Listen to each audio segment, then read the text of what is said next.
Welcome to the September 2021 Now reading. It's so nice to be back and see you all.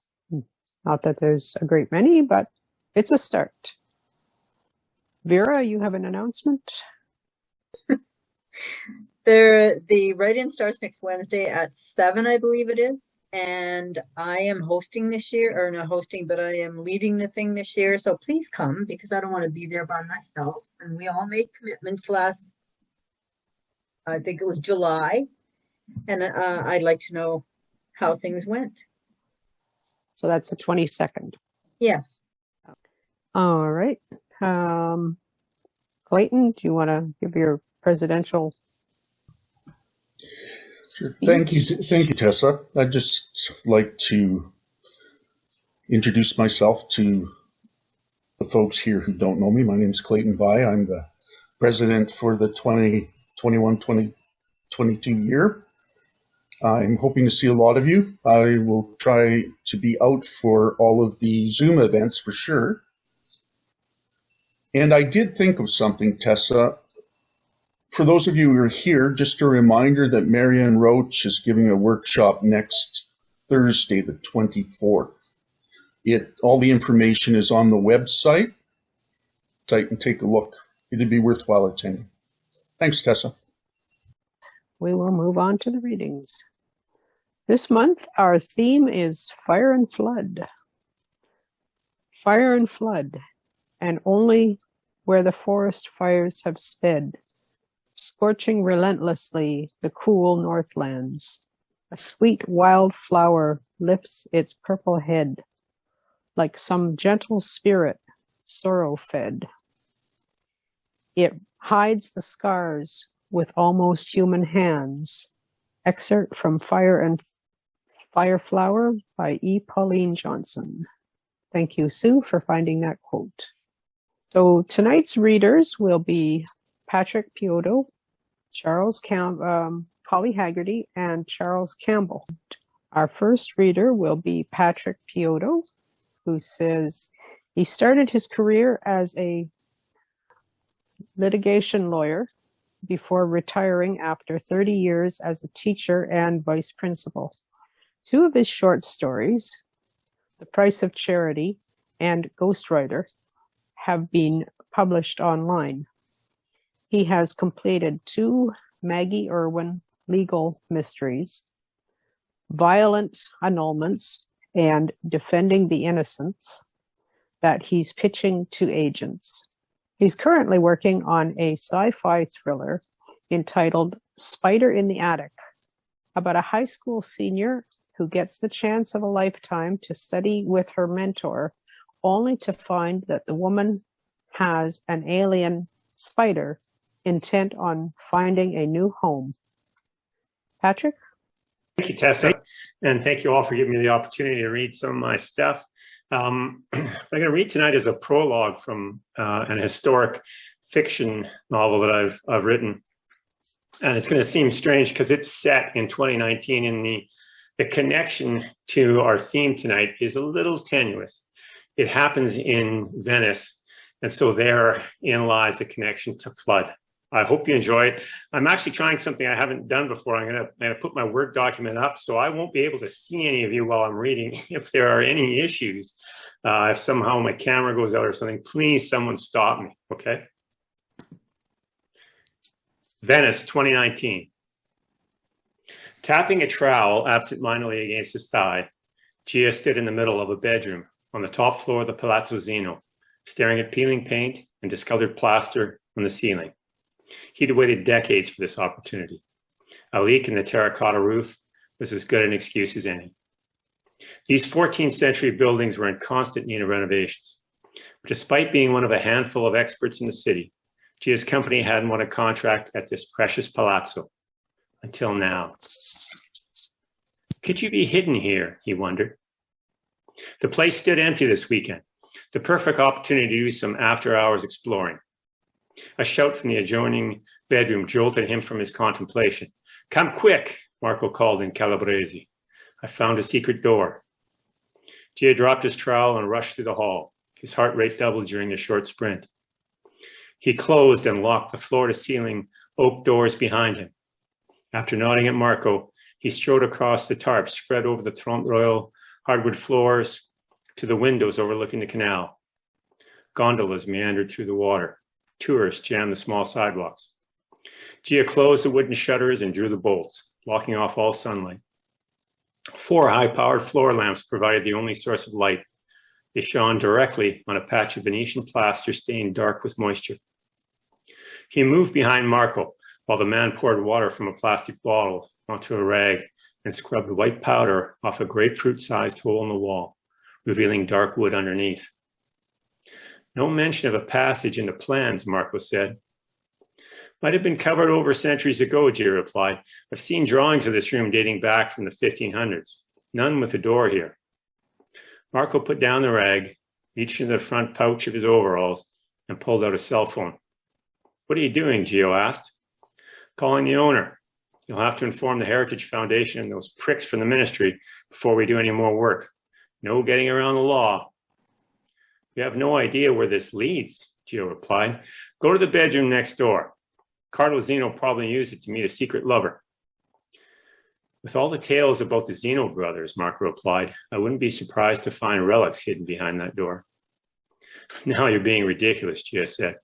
Let's open it first and be certain before delaying this whole project. That fresco next door won't stand further water damage. They'll blame us and find new contractors. No more work until we get proper clearance, Marco insisted. The man could be so pig-headed. Damn Calabrese. There'd be no changing his mind now. Marco hunched over and scrolled through the contacts on his cell. God forgive me, Gio thought. Reaching down, he picked up a heavy pallet used for mudding. He raised it above his head and brought it down with a thud on the back of Marco's skull. The man fell to one knee while his phone skidded across the room. Gio raised the tool a second time, sending it crashing down again. Marco dropped face first onto a tarp spread at his feet. He didn't stir. Blood seeped through his jet black, short curly hair. 2 fingers pressed to the man's neck detected a faint pulse. A quick glance around the room spotted a large rectangular mixing bath, half full of fresh mud. Adjacent sat a pail of water and bag of Venetian plaster. Gia added more water to the bath. He grabbed Marco by his overalls. One hand yanked the cloth between the shoulder blades while the other tugged on the belt, half lifting, half dragging the small man until his torso flopped inside the plaster bath, face down. Tiny bubbles rose to the muddy surface, popped. Gia grasped Marco's skull like a melon and held his head underwater. The bubbles slowed, finally stopping. Gia started counting. 1,001, 1,002. He counted to 1,300 before he let go. All the while, his ears perked, listening for any noises. Indecipherable murmurs from outside. All was quiet inside. The Palazzo Zeno was closed for renovations and only 2 people work weekends, one recently deceased. That should be enough, he thought. He lifted the inert man out of the plaster by the collar. The pulse had stopped. Gia dragged the lifeless body to a large gray plastic refuse bin. A sweat broke out on his forehead as he lifted the dead man into the container. Marco's body crumpled onto his side, one glassy eye staring up. Mio Dio, Gio huffed. He threw a tarp over the body and pushed the bin into the farthest corner of the room. Gio walked to the opposite wall and picked up Marco's cell. He punched in the man's birthday, hardly a secure password, and scrolled through the record of recent calls. An incomplete number came up. Thank God. He picked up a drop cloth, wiped off the phone, and plopped it in his pocket. Task completed, he focused his attention on the discovery. Gio picked up an oscillating saw and carefully removed the plaster encasing the secret door. Is this where you've hidden them? Gio's heart beat so forcefully, blood reverberated in his ears. Whatever lay on the other side of this passage had the potential to justify over 30 years of hard work. He'd started off as an apprentice at 14, lugged countless bags of plaster, pushed wheelbarrows of sand, carried buckets of bricks, risked his life renovating stone walls and chimneys on the verge of collapse, crawled through insect-infested cellars, bat-laden attics, and even scuba dived to repair underwater pillars. Honing his skills, He became a specialist in historic renovation, all for the chance to work on the Palazzo Zeno. Over an hour later, the door lay exposed, about 4 feet high and 2 wide, made of dark oak hardwood. No handle or lock was visible. He probed the surface with his fingers and eventually located an indentation hiding a spring latch. Excited, he pressed his thumb into the spot and felt the wood yield. Oh, hi, Lorraine. But nothing had happened. Someone might want to mute themselves. The mechanism was probably long since inoperable. He stepped aside to scrounge through a large toolbox, pulling out a small crowbar. No need to hurry, he thought. I have all night. Another 30 minutes passed before he gingerly pried the door open. The escaping vapors reeked of soil and rotting leaves, mold. Water had been infiltrating from above for some time. Rays from the floor lamps penetrated the middle of the space, revealing a thick layer of dust in the floorboards and cobwebs around the doorframe. He dragged one of the lamps over and slid it inside. Crouched at the threshold like a catcher, he peered in. His eyes traced droplets of water sparkling in the light like shooting stars from the ceiling. He marveled at the beauty of the rough-hewn wooden beams overhead. Slivers of daylight slipped between the planks. He'd found the source of the leak.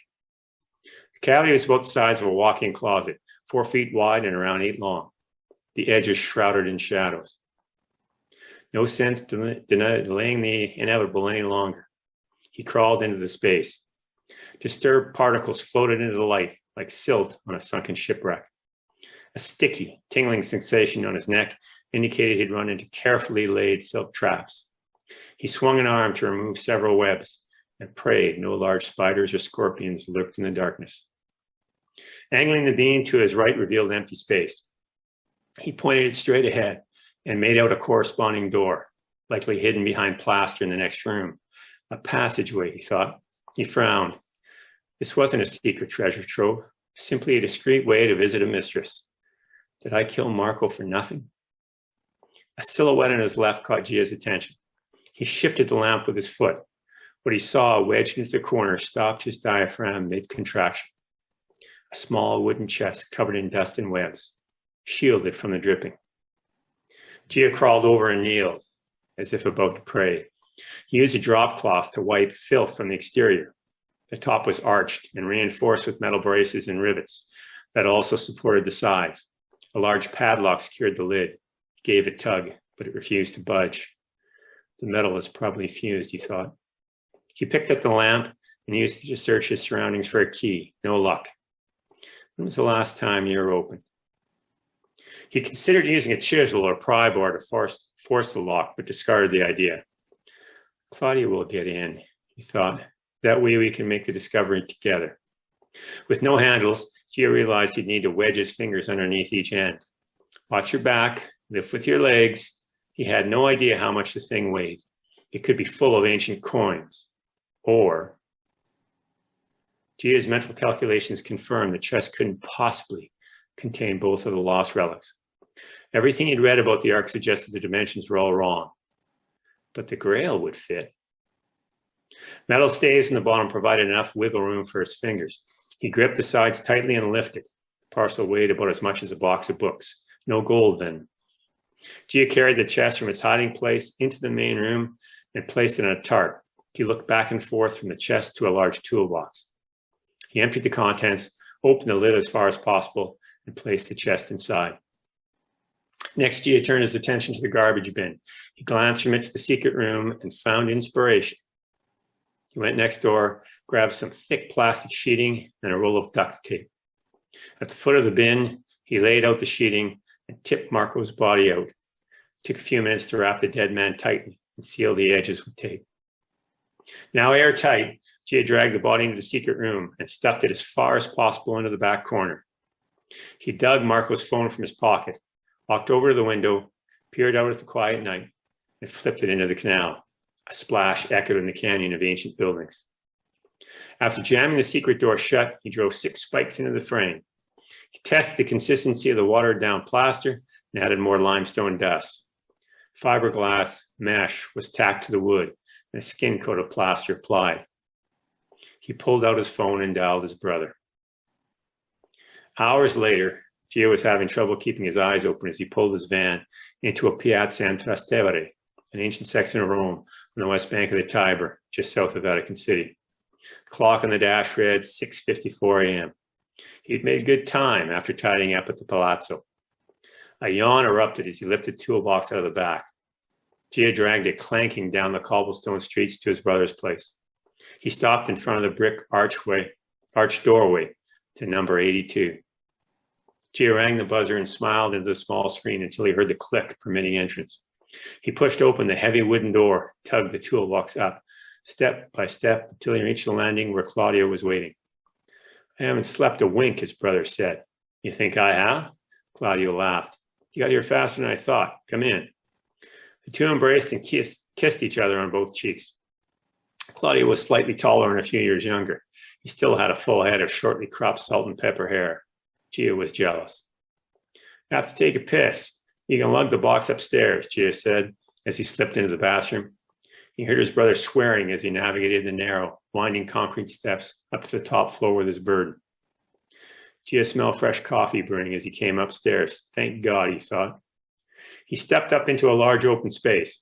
The ceiling was vaulted and supported by 500-year-old thick oak beams. There was a large fireplace in the far wall that divided the room into two sections. The right housed a long wooden dining table, antique hutch, and small balcony looking out onto the cobblestone street. On the left lay a small sitting area with a leather couch, two chairs, coffee table. In the far corner sat Claudio's desk. Next to that, he constructed 12-foot-high built-in bookshelves that spanned the entire wall, complete with sliding ladder. A small kitchen clung to the back wall. Claudio handed his brother a small cup of espresso. I made you a double, he said. Gia downed it in one gulp. Will they be expecting you at the university today? Gia asked, turning to his brother, who was busy removing the chest from the toolbox.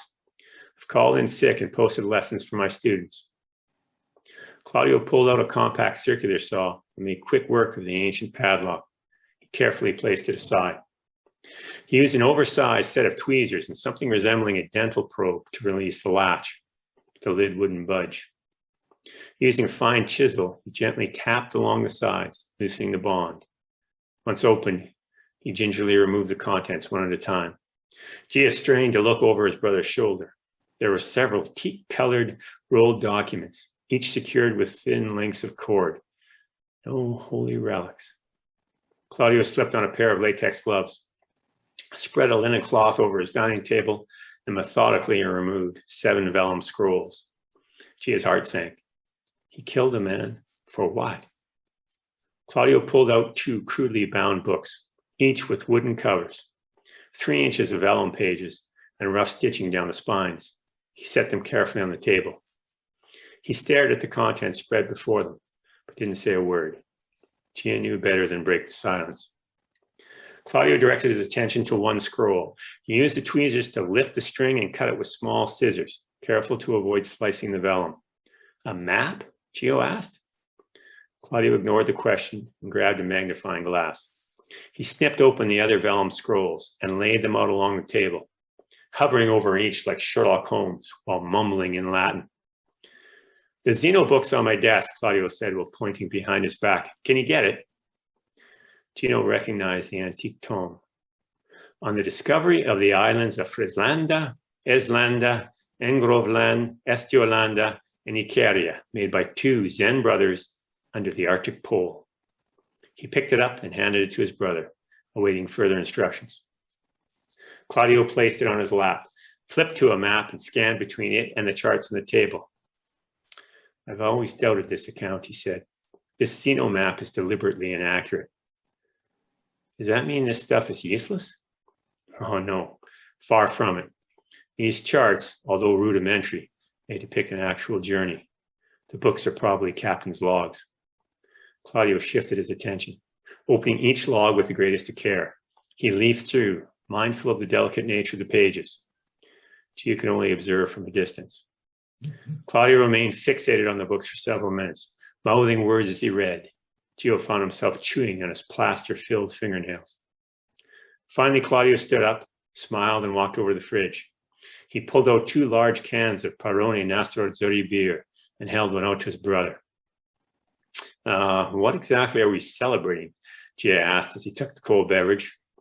Proof that Antonio and Niccolo Zeno voyaged to North America 100 years before Columbus. Any mention of the relics? Claudio grinned and held his beer can up for a toast. A smile erupted on Gia's face. Salute, he said, clinking cans before tipping his head back and downing a third of the contents. Afterwards, he let out a loud belch and said, wonderful. Now, I'm famished. Why don't I get us a couple of cappuccinos and some cornetti for breakfast? You read the logs and tell me the story of the journey. And that is the prologue. Wow. And just as an aside, it's an interesting story because there is, about the 1500s, one of the Zenos, Niccolo Zeno, who is the great, or was the great grandson of Niccolo Zeno, who was one of the two Venetian captains who was supposed to have made a journey with Henry Sinclair, who is a Scottish earl, from the Orkney Islands up to Iceland, then to Greenland, and then over to the New World, following in Leif Erikson's wake, if you would. And it had been a legend, and there are some, particularly in the Sinclair family, who claim that there's actually enough proof to show that it was true. And sometimes when you look at something like that historically, you think, well, there's no way. But remember, the Vikings were rumored for years to have come to North America. And it was only in the 1960s that it was discovered that they actually had come to Lanso Meadows. And it was only discovered by, a Swedish historian and his wife who made this journey on their own. It wasn't a big expedition that discovered that. So I've been fascinated by this story for decades and wanted to use that as a prologue to make a connection, but I'm not sure it works as a prologue. Anyway, that's from me. And thanks for listening. Very interesting.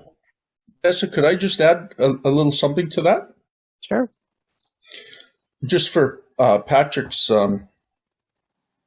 interest, I guess.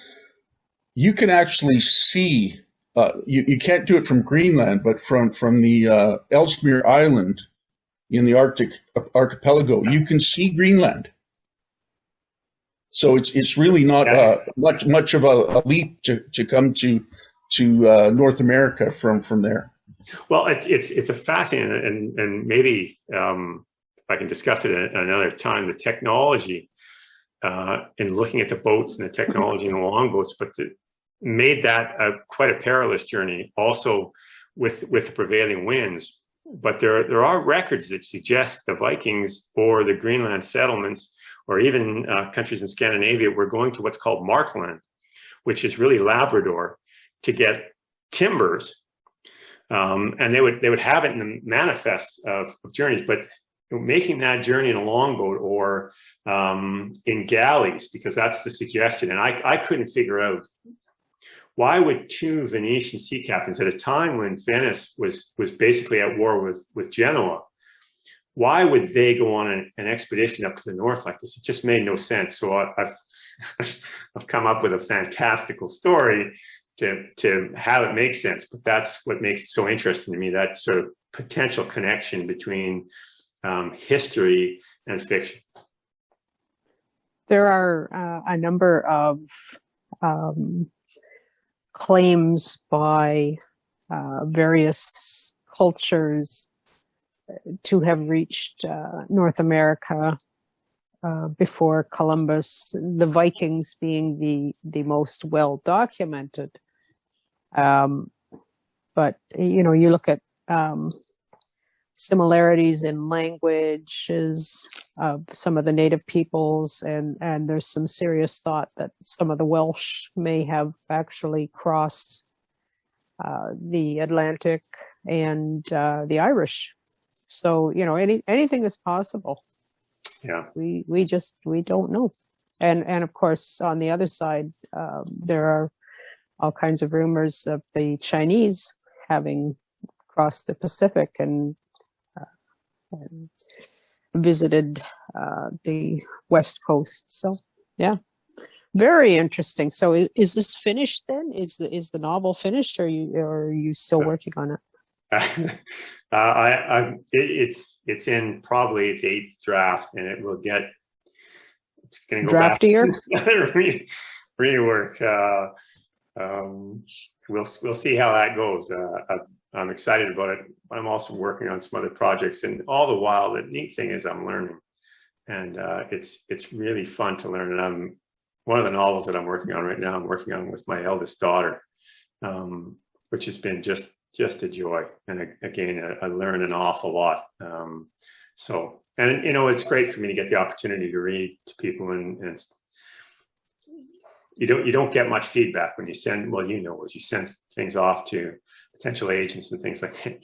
Sometimes you get zero feedback, or sometimes you get rejected very quickly. So I know there's improvements that have to be made. Okay, great. Thank you for reading. My pleasure. Thank you for having me. So our next reader is Dr. Holly Haggarty. She says she enjoys many art forms, but more recently has spent much time with poetry.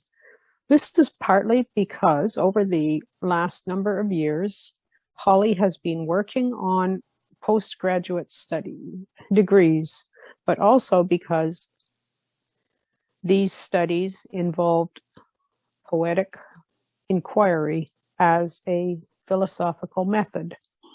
Now that she has defended her doctoral dissertation, she looks forward to more poetry writing as she continues her philosophical contemplations. What does she think about art as a way of knowing, and knowing as dependent on belief, and belief as the key to the meaning of life? Holly is delighted to be able to share some of her poems tonight. Holly? Thank you, Tessa. And thank you for having me here tonight. Patrick, I quite enjoyed that. I love to just dwell with somebody's enthusiasm over their writing, and firsthand one can see the connection between one's passions and then what one writes about.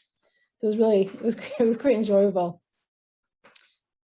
So likewise, I thought I would read tonight on this theme because it seemed to go well with some of my philosophical explorations. So I'm using the idea of flood and then of fire, explore,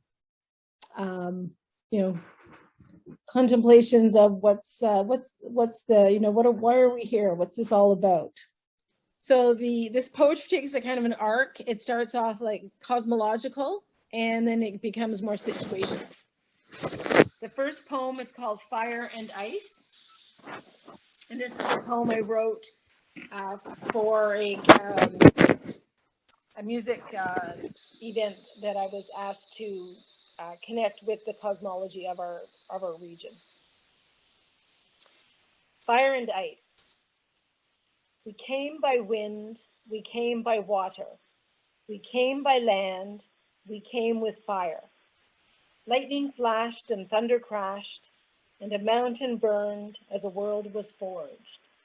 Rocks burst and ash flew, clouds smoked and rivers fell, and deep within, a heartbeat, a drumbeat, a heartbeat, a drumbeat, a heartbeat, a drumbeat, dance beats, rippled and touched, and we were never again the same. I came by wind, I came by water, I came by land, I came with fire. Rocks burst and ash flew, clouds smoked and rivers fell, and deep within, a drumbeat, a heartbeat.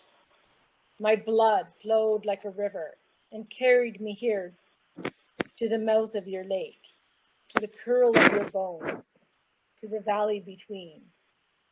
And we walked low and we talked high, and we danced a dream. And I must have shivered, and I must have yawned, and I must be sleeping. I came by fire, I left with grace. Okay, this poem is called Birthday, and it's written as an enjambment of haiku, so a series of haiku. A child is born, silver bright, slipping from its sea. A child is born, naked, the womb empties, the breast fills. A child is born, thumb in mouth, hooked, tangled. A child is born, knees bent, arms close tucked in prayer. A child is born, first breath a wail. Listen.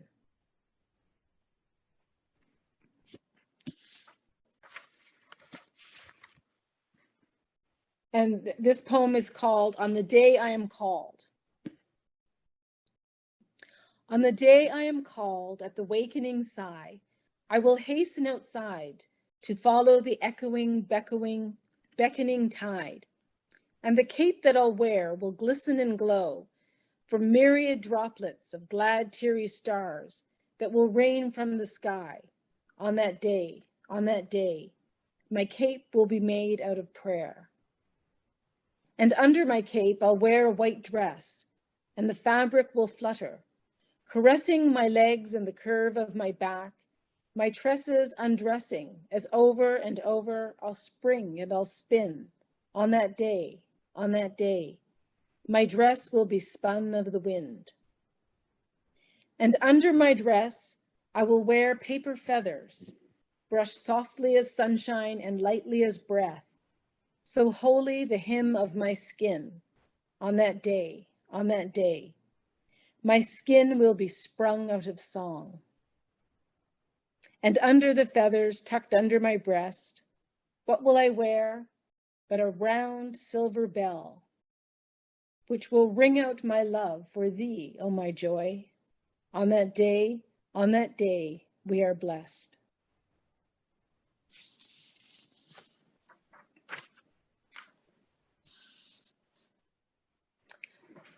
I enjoy writing rhythmical and rhyme verse when the occasion arises, and that was one occasion.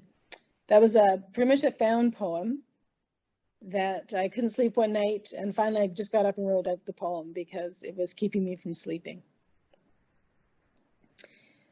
So this one is actually about a flood. It's called Interruption.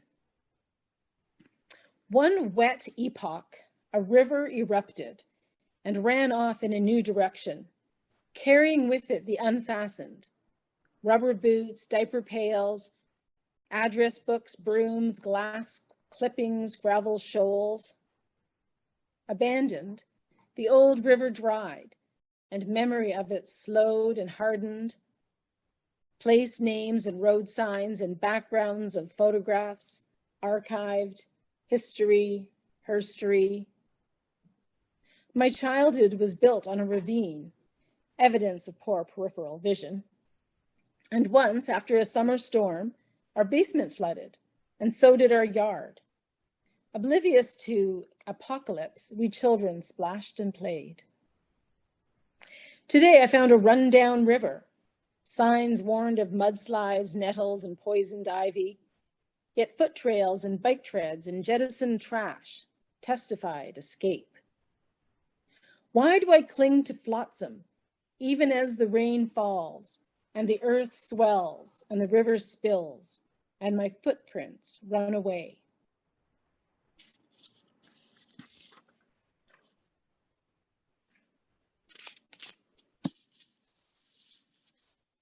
Ears, eyes, mouth, and nose. Nose is spelled N-O''S. You said I talked too much at supper, but I think you meant I listened too little to you. Last night you left a note on my desk. You said you love me, and you love surprises, but I think you meant you would love me to slide wetly into bed, but I disregarded you. I'm sorry I do not have the swollen silent lips of a fish, nor the eyes. I am blind-sided.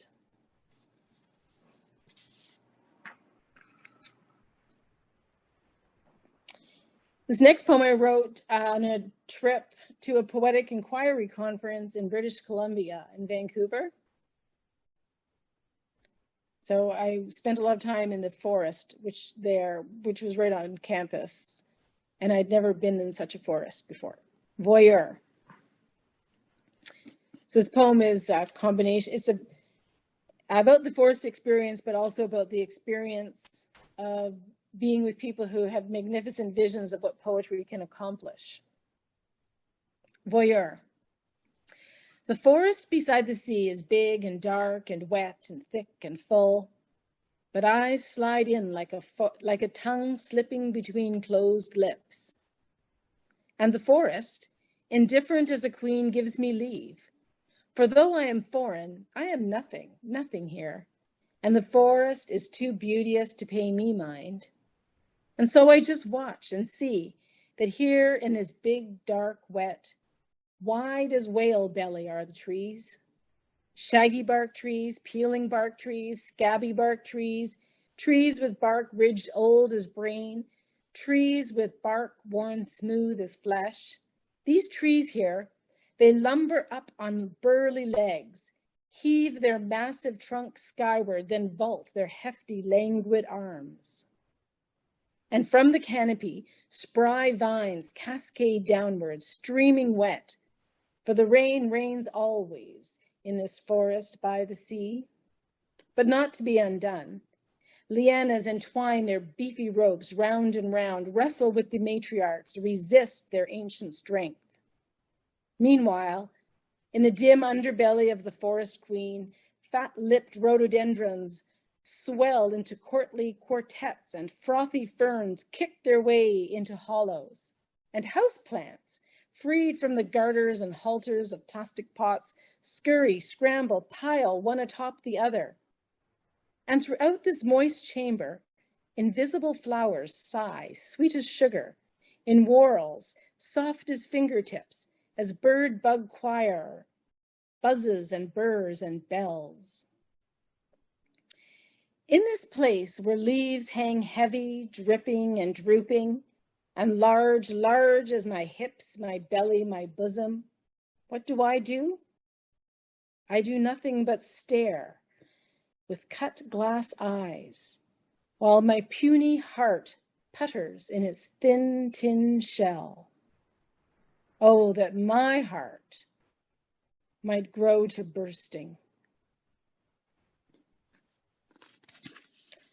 So that moves us from flood into fire. Pepper birds. So now I go into some moments of fire. I've noticed when I was looking over poems on these themes, I noticed that flooding seemed to be a more prevalent theme in my writing, and it had to do more with mystery of an unknownness, and also relationship unfathomedness, whereas fire seemed to be more to do with desire and passion. So pepper birds. Because on that winter day, when the cold stretched tight across the town and snow grit crunched under our boots and the skyline towed us upward, because on that winter day, when your cap lurched across your brow and your woolen earwings flapped and your eyelids twitched and your nose perched against mine and your chin feathers tickled me and your lips tasted like salted ice, because on that winter day, atop a hill, chanced to the wind, you whistled. The sky wrinkled and shook starlings out of its fold till the air was sprinkled with peppery soot, and my heart sneezed wide open.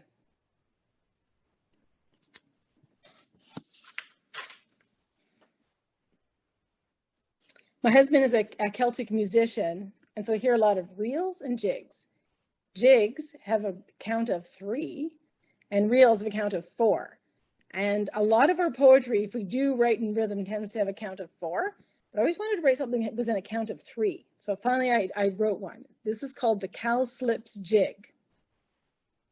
And this is a fire poem. Oh, comely honey, in sunny sweet clover, a rousing and buzzle of humblebee, bumblebee, willowbee, wallowbee, will you be ring-a-ding, dong-a-ding, will you sing, come hear my song? Ah, kitty ditty, in tickling thickets, the fiddler fiddles, the thistler giggles, a hey diddle diddle, whilst hidden in willows. Wallow in bowers, shall we once for the nonce? Lovey, my dovey, in moon riding sky, my chariot swings low. Oh, lay your plump cheeks on me, lap the white milk with me, eat the sweetmeats, and yes, kiss we now, lest we not kiss goodbye. Rosy, so nosy, in fragrant complacence, and slow oozing nectar, crushed petals abed us.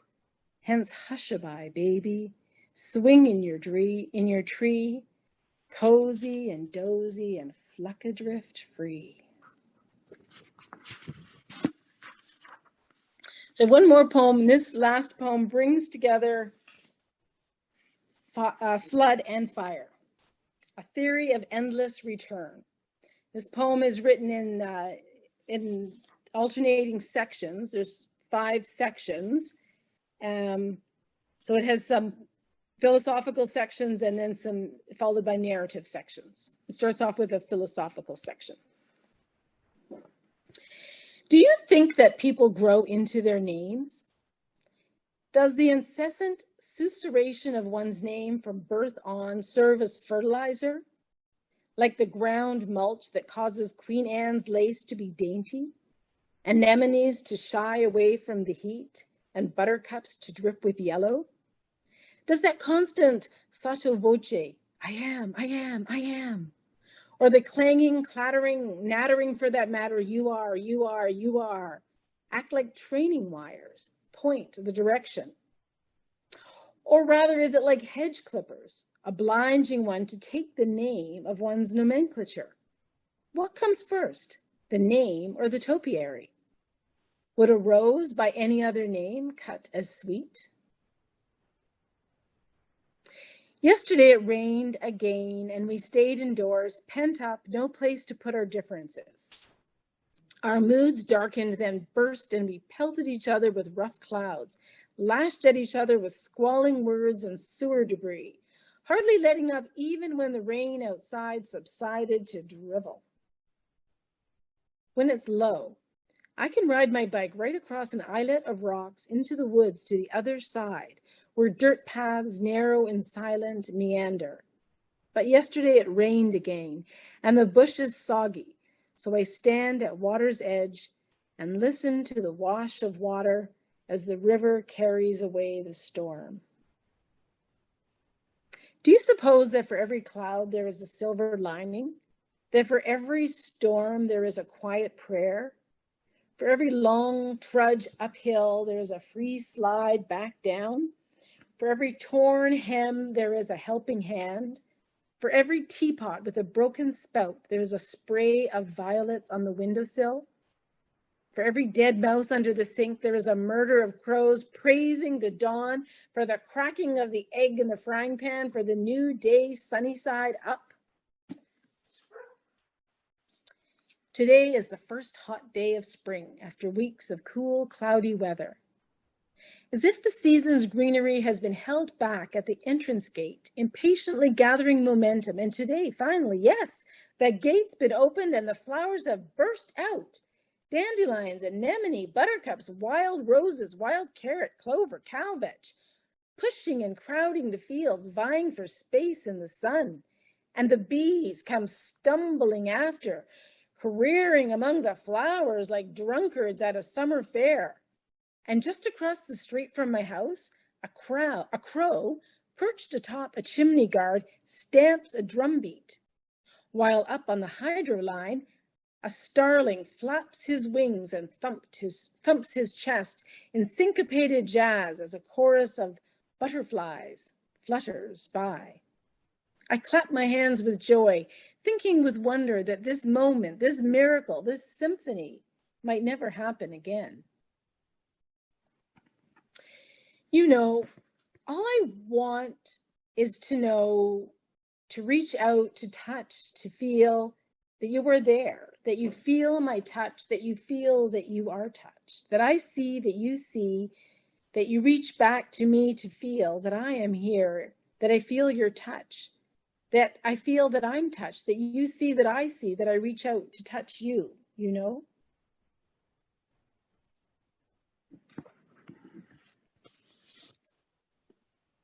Thank you, thank you. And that's my arc of flood and fire poems for tonight. If you had seen the last grouping, you would, that one, you'd see that it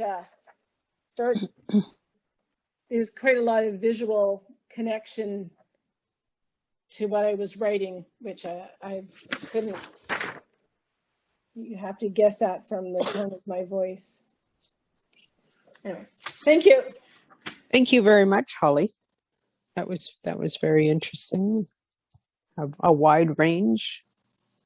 So I will introduce Charles. Is an accountant with a flair for the dramatic. Over the years, he has found many outlets for the creative urges that his profession tends to discourage at work. He has written poetry and fiction and published a computer paper in the late 1990s.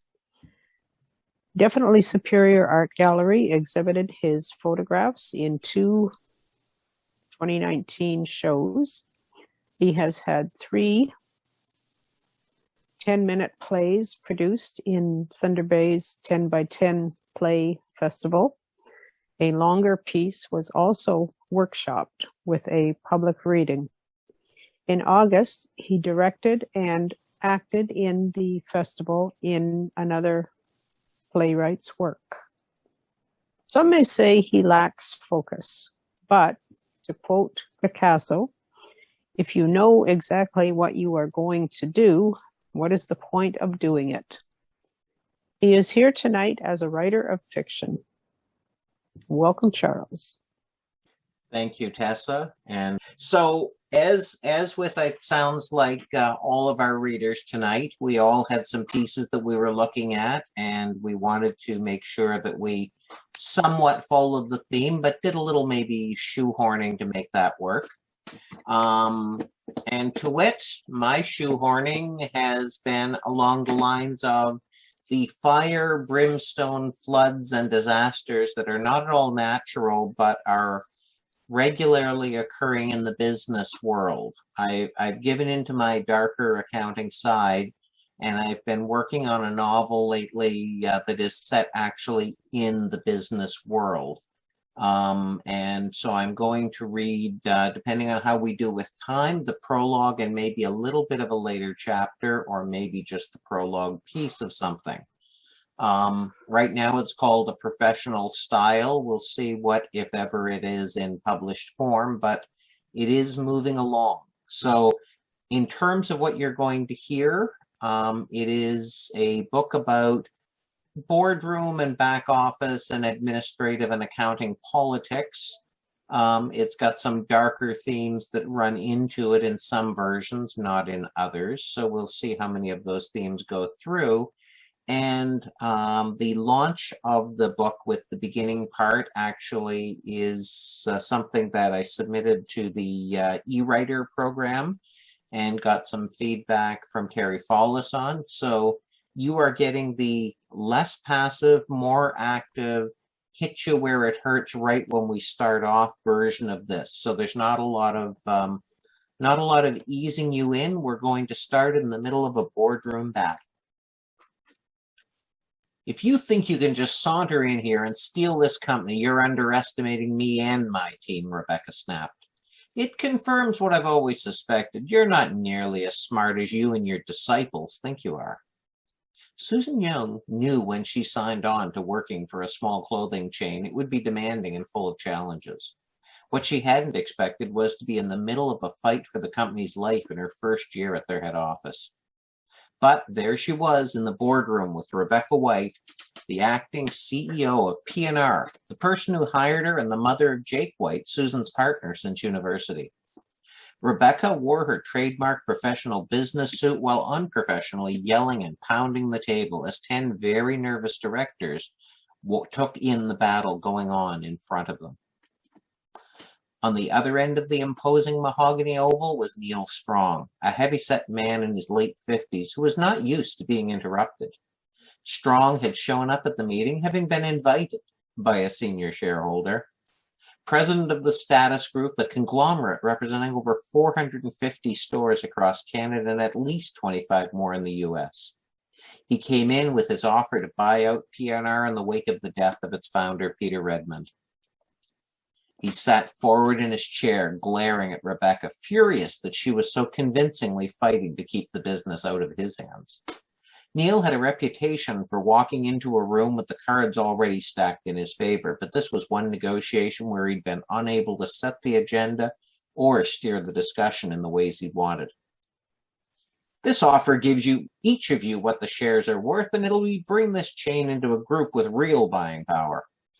You're giving us next to nothing for assets that provide a good return. Be reasonable, Rebecca. You need to find over $500,000 by next week just to meet your maturing debt commitments, and that won't even give you working capital for next season's orders.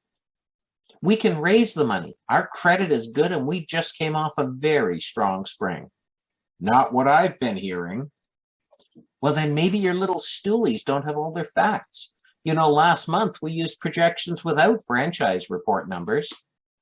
Strong shot a glance around the table, hesitating twice before turning back to Rebecca.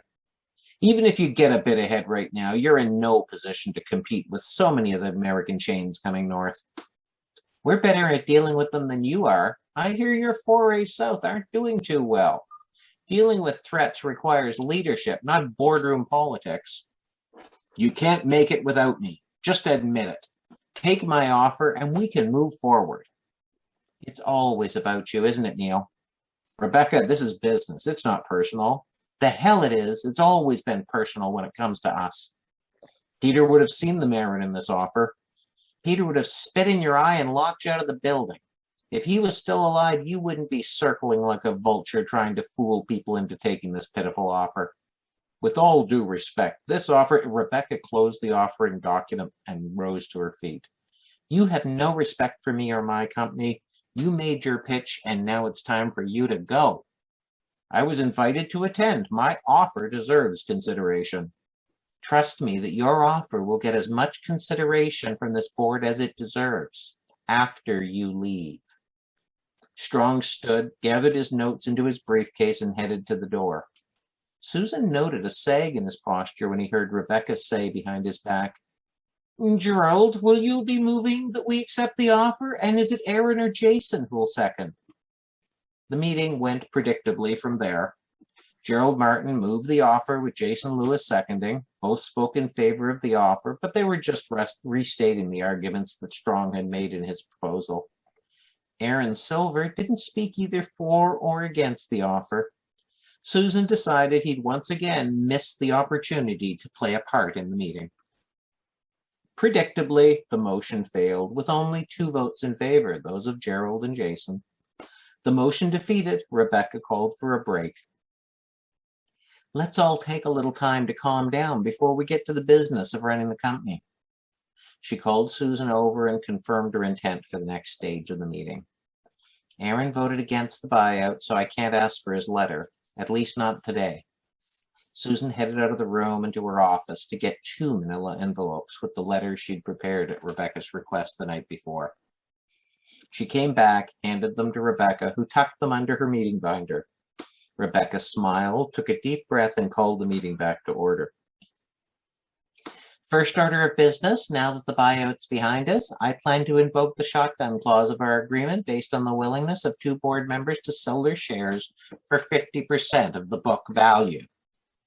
What do you mean? The shotgun clause is triggered when a shareholder is selling, not when someone makes an offer for all the company's shares. Actually, Gerald, I have a legal opinion from our company lawyer. His position is that by voting for an offer, you've declared a strike price that triggers the agreement. I do want to be fairer than that piece of shit who you want to do business with. That's why I'm offering 25% over the strike price if you sign the transfer agreement right now.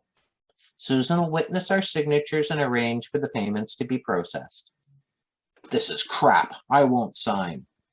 Gerald didn't want to sell, but Susan suspected that whatever his intentions were, Rebecca would be buying him out sooner rather than later. I'll sign off, Jason said happily. All I want is to get out of this with my shirt. Oh, of course you do. Jason read quickly through and then signed the letter and handed it to Susan. Then he gathered up the agenda and other papers from the meeting and started to insert them into a board binder. He stopped. Instead, he tucked them back into the mail envelope that they had been sent out in. He smiled, stood up, and leaving the binder open on the table, said to no one in particular, "Guess I really don't need this now." Even as the door closed behind Jason, Gerald was still staring at his letter, his pale face turning a deep red with anger and frustration. "Gerald, you need to decide now. This wasn't what I wanted when I invited Neil to come to the meeting." "What's the matter with my offer? It's better than he offered, unless you count your personal 30 pieces of silver bonus." "What if I don't sign?" No response to the dig. Rebecca told Susan there would be a deal for Neil's boosters, and Gerald couldn't bring himself to even deny it. "A letter will come from my lawyer outlining your options. You can hire your own lawyer to file a suit against the company if you want to fight for more. It's not about the money. It's always been about the money for you, but you should be considering more than just a buyout payment. If you don't sign, you'll be the plaintiff in a very public case, one where I provide evidence that you sold out this company for a seat at a new table. That'll reduce the chance you'll be getting director's fees from anyone else's for quite some time." Susan saw Gerald's eyes sag, his cheeks lose their angry flush, and the implications of Rebecca's words were sinking in. "Oh, and this isn't some we said, you said case. You should not be using your P&R director's phone to sell us out to the competition." The clear indication that there was evidence of what he disclosed did what the financial offer could not. Gerald reached for the letter. Rebecca pulled it back and handed him the second draft that Susan had included. "The premium's gone. This one's the same as the offer you were willing to ratify." Gerald hesitated. "We'll need your company property back. I see you have that phone with you." Gerald signed the letter, stood, and left without a word. Once the door closed, Rebecca turned to Susan. "See that both of them have left the building, then arrange to have their final per diem issued. And ask IT to wipe their phones remotely. Apparently, Gerald forgot to leave his in his rush to update Neil." Susan headed out of the room. As the door closed, she heard Rebecca back in control. "With Gerald and Jason gone, our next order of business is to review board composition." And then the meeting ends and we get to the meat and potatoes of the actual novel. Now, I've got another short piece further on just to continue to work through the material. This comes fairly late in the draft that I've got right now. And Susan and Rebecca's son Jake are now meeting with another board member. A number of things have happened at this stage, and they're continuing to fight to keep the company out of Mr. Strong's hands. Charles? Yep. Before you start, is Holly looking to get back into the meeting? Oh, I don't see her on my list right now. Yeah, she logged off, and I was wondering if she was waiting to get back in. No, that's fine. I'll keep one eye open for the showing up on the edges. Okay, thanks. No probs. Thanks for catching that, Clayton. I'll just make sure it's here in the background for me. Okay. So as I said, this is a little while later, quite a bit later in the novel and a bit later in the storyline. Susan and Jake were in the drawing room of a Forest Hill mansion. Across from them, in the book-filled room, sat Ellis Connor, one of the longest-serving members of the board of P&R, and one of the few who'd supported keeping it independent every time it came up. Ellis had brought his 5 stories into the first spine group that P&R grew out of almost 15 years earlier. Susan had been a stock clerk in one of them, and while she never worked directly for him, he knew who she was. In fact, he came from a time when the owner was expected to know all their employees, not just because they were small businesses, but because their people were valued. Normally, I wouldn't go around our CEO and speak directly with you, Susan, but Jake and I also have a long history, so when he asked, I said I would. Thank you, Mr. Connor. I think you'll appreciate what we have to say. I hope I do. Not sure how to start, Susan hesitated, the silence starting to become uncomfortable. Then she blurted out, Ron Lawrence is selling us out to the status group. There, it's in the open, she thought to herself.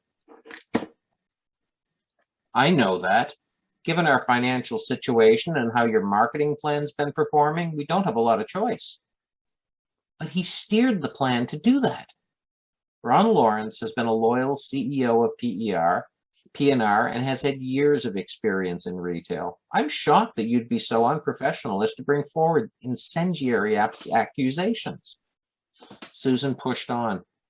He's the one who developed the inventory strategy. I agreed to include it in the marketing plan at his request. And your proof? I can show you my first drafts. Had none of the delays. If you check our records, you'll see I haven't been even placing orders for a month now because Ron's got me working on some other exercise to evaluate store leases. Sounds like a weak case for firing a CEO. He could easily argue that you changed the plan, that he took you off ordering after that and then tried to fix things. Susan knew he was right. All the evidence she'd presented was based on one person's word against another, and no smoking gun. What if I told you he'd been managing meetings with White for months? Jake joined the discussion. Any proof of that, Jake? Check your corporate telephone records. This is a big job to do. And besides, I'm not sure if calling other retail executives is actually proof of anything. They could have had a number of other reasons to talk. How much is Ron telling the board they need to get through this? Now I'm beginning to wonder on who's spying on who, Jake. I know your mother left you shares, but you turned your back on us. You're just a consultant, and with all your other clients, how do I know you're not working with a different buyer? Don't sell. Call his bluff. I'll put up more of my family trust money to bridge the cash flow, and I'll find a way to get product for the stores. And what do you get in return? I'll take shares. I'm ready to come back in. An interesting proposal, but you're still not giving me any proof of wrongdoing by the CEO. You could have created a crisis to get access to ownership. Then let's do it this way. Don't reveal my offer, but make it yourself. If we're right, Ron will argue against the offer and reveal his plans. If we're wrong, he'll agree without argument, and you can reveal us as fakes. I don't know. The board's still struggling. Your mother's death hurt us all. Susan saw her chance. That's why you should trust Jake. He can bring us all together. He's ready to step up now. Ellis was silent. Susan and Jake looked at one another, but both stayed quiet as well, waiting for his answer. Okay, he said. I'm not as good at showmanship as you are, Jake, but I am willing to give this a try. If only because I've hoped you'd come back to us for a long time. And despite my concerns, Susan has always proved loyal to us previously. But know that if this is another game, I will see that neither of you will work in the fashion industry ever again. And then it goes from there and things blow up and fall apart and ends up good, we hope. Thanks. Sounds complicated. Thank you very much, Charles. Thank you, everyone, for joining us this evening. I hope that everyone will join us again in October. Our theme then will be home and away. So thank you and good night.